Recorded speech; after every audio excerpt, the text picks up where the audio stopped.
Hi, everyone, and welcome to this week's Prophecy Update. As always, it's our desire to bring the events that are happening in the world from a biblical perspective and also a prophetic perspective. So thanks for joining us this week. What we want to talk about this week is another issue I think we need to be aware of, is now they have created a self-replicating Xenobot. And we're going to talk about that today, and we're going to talk how it ties into the days of Noah and explore that a little bit to understand prophetically how close we are to the end. We are witnessing right in front of our very eyes the first living robots that they have been able to create, and these things can reproduce. And again, this is scary stuff. It's stuff that's beyond imagination, but yet it's here, and this ties into our last days that we know that we're in. This is another convergent sign. So when you have the fusion of nanotechnology to biology, it signals to us that we are in a similar days of Noah before the tribulation. So we're going to talk about that a little bit more. So according to the New York Post, they reported that scientists have now created the first living robots known as Xenobots. And these Xenobots can reproduce. And so it's out there in the open. They've revealed it. So these robots were created using the heart and skin stem cells from the African clawed frog. And they were unveiled last year after experiments showed they could move and self-heal. Just really scary stuff.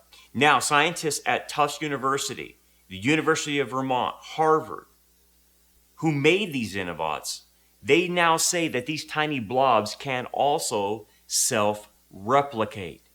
And the result, they say, of this new research, which was published in the Proceedings of the National Academy of Sciences on Monday, they say that the experiments showed that these organisms can swim out into their dish, find other single cells, and assemble baby Xenobots.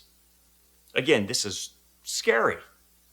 A few days later, as they observed these babies, the babies became a new Xenobot that looked and moved just like the initial creation, just like its parents. And so these scientists say that they were stunned to learn that these tiny blobs could spontaneously replicate. Wow. That ought to freak anyone out hearing this. So these Xenobots, which are less than a millimeter wide, are designed on a computer and hand assembled. That's the scary part. So there's where man gets involved in this, and the technology.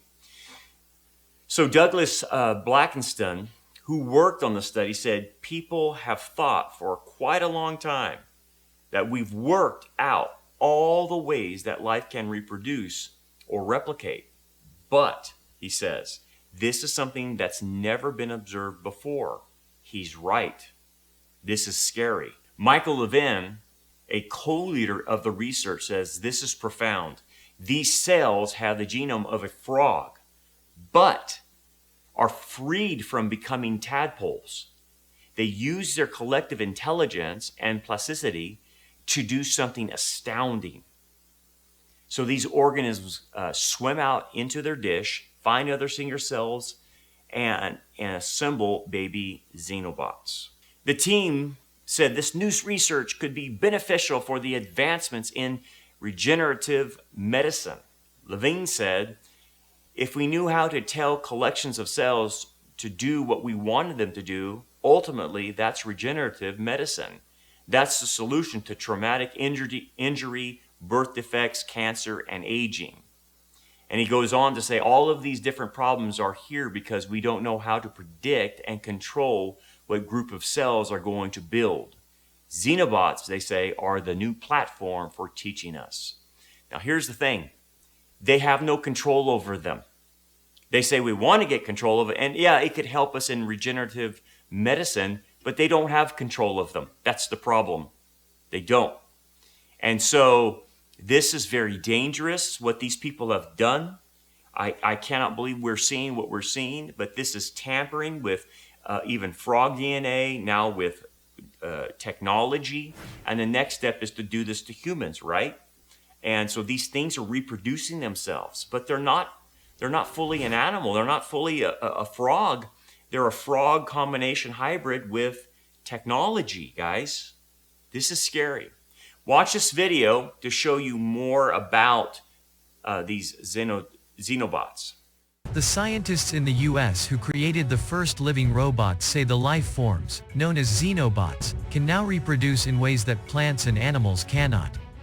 According to a university press release, in this new form of replication, these robots ingest single-cell organisms and release babies that look and move like them. People have thought for quite a long time that we've worked out all the ways that life can reproduce or replicate, said study co-author Douglas Blackiston, the senior scientist at Tufts University, in a statement. But this is something that's never been observed before. The millimeter-wide Xenobots are made of living cells extracted from frog embryos. Frogs have a way of reproducing that they normally use, but when you liberate the cells from the rest of the embryo and you give them a chance to figure out how to be in a new environment, not only do they figure out a new way to move, but they also figure out apparently a new way to reproduce, said Michael Levin, a professor of biology and director of the Allen Discovery Center at Tufts University who was co-lead author of the new research. Xenobots 3.0 are the successors to the original Xenobots, which were reported in 2020 as the first living robots, and Xenobots 2.0, which can self-propel using hair-like legs, called cilia, and can remember. We found Xenobots that walk. We found Xenobots that swim. And now, in this study, we've found Xenobots that kinematically replicate, said study author Joshua Bingard, a computer scientist and robotics expert at the University of Vermont. Scientists have been trying to make self-replicating machines since the 1940s, but it's turned out to be relatively difficult. We've only been working on Xenobots for 2 years, and now they can self-replicate, he said. The Xenobots gather single frog skin cells from their surroundings inside their Pac-Man-shaped mouth, compress and assemble them into a baby, and release them back through their mouths to produce living offspring that move like themselves, according to the researchers. The offspring then do the same, and the cycle continues indefinitely. According to the researchers, it is far too early to predict how their breakthrough will be used, with any significant applications likely to be years away. However, it appears likely that it will play a significant role in many areas, particularly healthcare and the environment. Researchers believe that Xenobots could one day be programmed to scrape plaque from arteries or swim through oceans removing toxic microplastic or detecting toxic chemicals. So after watching this video, this should shock all of us, but we should expect it because prophecy predicted this from the Bible. Jesus said it in Matthew 24, "It will, as in the days of Noah, so shall it be with the coming of the Son of Man." And when you understand what the days of Noah were like, then you'll understand what Jesus meant by that. And what we see from Scripture is there was a tampering of human DNA before the flood. It was the primary reason for the flood. And now here we are, thousands of years later, and we, as humans, are messing with DNA, whether of animals or humans, all this other stuff. We are now in those days again, which Jesus warned about. It will be like in the days of Noah. So let's get specific and go back to the days of Noah and see what it says in Genesis 6. And it says, "Now it came to pass when men began to multiply on the face of the earth, and daughters were born to them," notice it highlights the daughters, "that the sons of God," the sons of God is a term that always means angels, okay?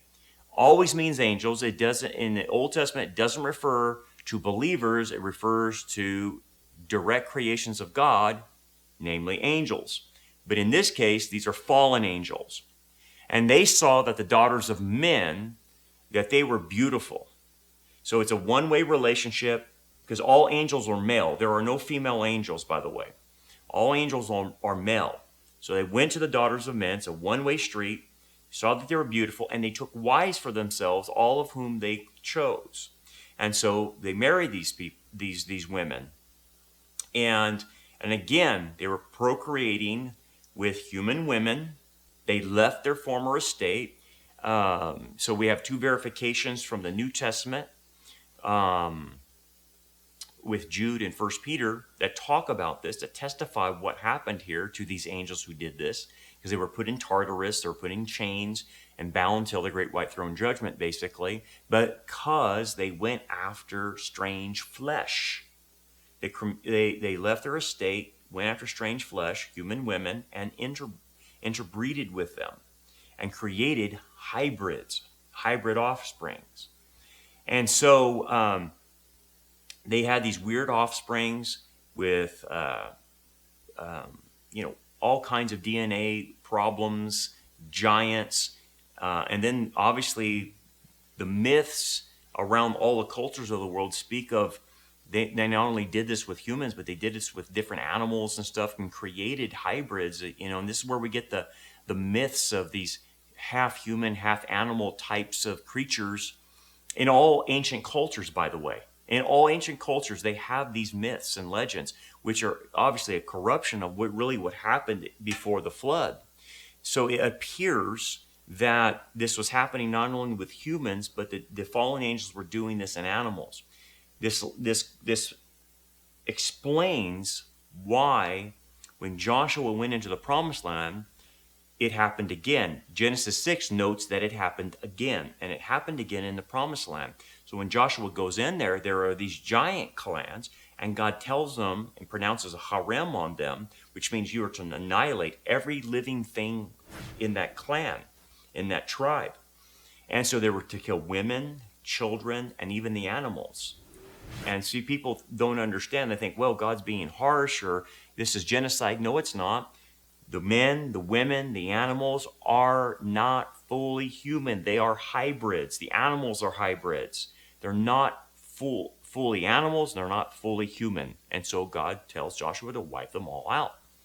And that's what makes sense when you look at the giant clans that Joshua went after and totally annihilated. Well, anyway, these Nephilim, these fallen ones, were hybrids, right? Some of them were giant. Some of them were all kinds of different combinations and had certain powers because they were fallen angels. So their nature is that of a fallen angel, but they also have a body. Anyway, this view was held by early church fathers, held by the Jews today. And again, all ancient cultures have these. Greeks, Egyptians, Hindus, South Sea Islanders, American Indians, they're everywhere. Anyway, verse 3 in Genesis 6 says this, "And the Lord said, My spirit shall not strive with man forever, for he is indeed flesh, yet his days shall be 120 years. And then it goes on, there were giants on the earth in those days. That's the Nephilim, right? And also afterward, that's when we talked about in Canaan. When the sons of God came into the daughters of men, and they bore children to them. Those were the mighty men who were of old, men of renown." So what you see here is these offspring, these Nephilim, are uniquely designated mighty and men of renown. So this description is characterizing these offspring, children, as being very different. Nephilim means fallen one. And this cannot be accounted for by having a mere earthly father. This is something different here. This is something way beyond. And notice how I mentioned that it was a one-way transaction. There is no women of renown, from an opposite transaction. There's only men of renown. And so it's obviously pointing that there was a chromosome problem where there's only the Y chromosome available in this line. You see what I'm saying? It can't be just human. There's something going on. So it produces male hybrids, okay? And remember, the Sethite view, which treats this as just human upon human and not fallen angels creating hybrids, the Sethite view was created because of the embarrassment from the critics, the pagan critics and heretical critics, from the literal interpretation of fallen angels like what we're talking about today. A little bit about church history. Celsus and Julian the Apostate used the traditional angel belief to attack Christianity. And then you had Julian Africanus resorted to the Sethite interpretation as a more comfortable ground, right? And then Cyril of Alexandria also repudiated the orthodox angel position, which we're talking about, with the Seth line argument, which is only was godly men coming to ungodly women, right? And then Augustine also embraced the Sethite theory, and thus it prevailed in the Middle Ages and is with us today. But the real interpretation has to do with fallen angels creating hybrids, messing with DNA structures. Furthermore, along with being embarrassed from critics, these people like Augustine adopted these views because the church had a problem with people worshiping angels at the time, and the issue of celibacy had been an institution in the church, and so they were worried that this literal view of the angel view would impact these other views that the church held. So they went to the Sethite view, which is human upon human, a godly line coming upon an ungodly line, which does not make sense. I've dealt with this for 30 years, and the Sethite view doesn't hold water. I've seen all the arguments, and it doesn't hold water. The only one that holds water is the literal fallen angel view, creating Nephilim, creating monsters, superhumans, abnormal creatures, hybrids, etc. You don't see human on human creating monsters, superhumans, abnormal creatures, and hybrids. You don't see that. So the Sethite view has to explain where the Nephilim come from and where giants come from and things of that nature. Well, you can only explain it because of fallen angels. So anyway, let's move to verse 9. And this is the key thing we have to understand. This is the genealogy of Noah. Noah was a just man, okay, talking about his practical righteousness. But then it says, perfect in his generations. Noah walked with God, talking about his relationship with God, and Noah begot 3 sons, Shem, Ham, and Japheth. So let's unpack that passage, perfect in his generations. Generations means genealogy. That Noah was perfect in his genealogy. So we're talking about a gene pool here, okay? Noah and his family didn't seem to have a gene pool problem in their DNA. Their DNA was not corrupted. So apparently this had went on for so long, hundreds of years, with these fallen angels doing this to women, that it created these hybrid situations all over the planet. But Noah's family tree, their DNA, had not been tampered with. And so they had a pure genealogy. Now, when it talks about that Noah was perfect in his generations, the term that's used for perfect is tamim. And it's used for physical blemishes, as is seen in Exodus and Leviticus and Numbers and a bunch of other passages. I think there's like over 60 references that talk about physical blemishes, particularly in offerings to God, that the offering has to have perfection and no blemishes in it. It has to be tamim, perfect. And so what you see here is Noah, in his genealogy, was unblemished, which means that he didn't have any DNA hybrid or anything. He was pure human. His wife was pure human. His sons and their wives were pure human. And so Noah's flood, the big reason was to wipe out the hybrids from humans and animal hybrids. This is why God led certain animals to the ark, and Noah had the pure animals, because a lot of the other animals were tampered with. And so now we come to an understanding of that. Now we bridge it to today. And like Jesus said, as the days of Noah were, so shall be the coming of the Son of Man. Okay, well, it becomes necessary then to bridge the two. So you have to know what was going on in Noah's day to understand what's going on in our day. And so, as we look at Noah's day, where there was a tampering of human DNA by angels, fallen angels, well, we should expect a tampering with DNA in our time.